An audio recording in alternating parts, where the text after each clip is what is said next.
This happened about 2 years ago. I wasn't much of an outdoors person, but my friend Samuel was obsessed with camping. He loved the idea of escaping the noise of the city.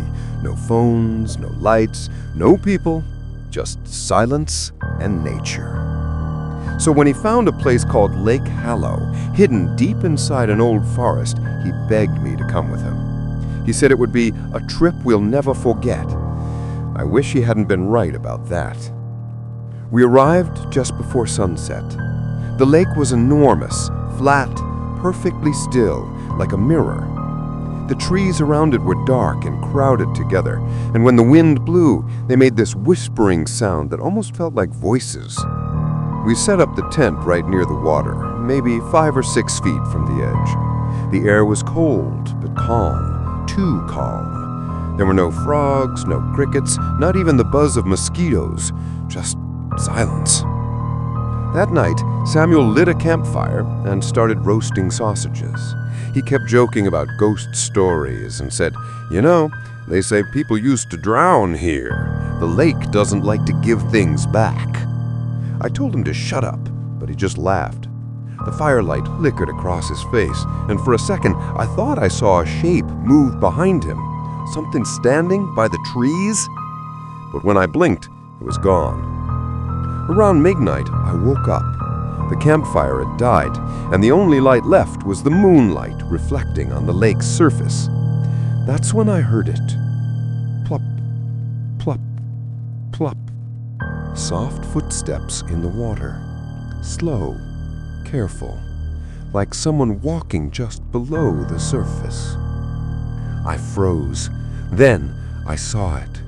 Out in the middle of the lake stood a tall, thin figure, completely still. Its head was tilted slightly, like it was looking right at me.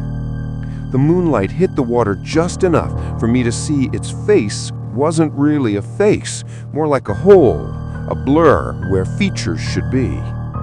I shook Samuel awake, panicking. He sat up, looked outside, and said there was nothing there. When I looked again, the figure was gone. He laughed it off, told me I was dreaming, and went back to sleep. But I couldn't. Something about the lake felt alive. I swear I could hear it breathing. Then, sometime before dawn, I heard it. The sound of the tent zipper slowly opening. I held my breath. At first, I thought it was Samuel getting up, but then I heard whispering, a voice. Right next to my ear, it said, soft and wet, "The water's cold tonight. Come see." I turned the flashlight on. No one. Just the tent shaking slightly like something had brushed against it from the outside. And then I realized Samuel's sleeping bag was empty. I ran out into the freezing air, shouting his name. The sky was gray, the lake calm again. No ripples, just silence.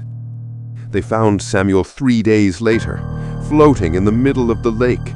His eyes were open, his mouth too, like he'd tried to scream underwater. When they pulled him out, his clothes would dry, completely dry. I haven't gone near a lake since, but sometimes when I pass by water at night, I swear I still hear that voice whisper, "The water's cold tonight.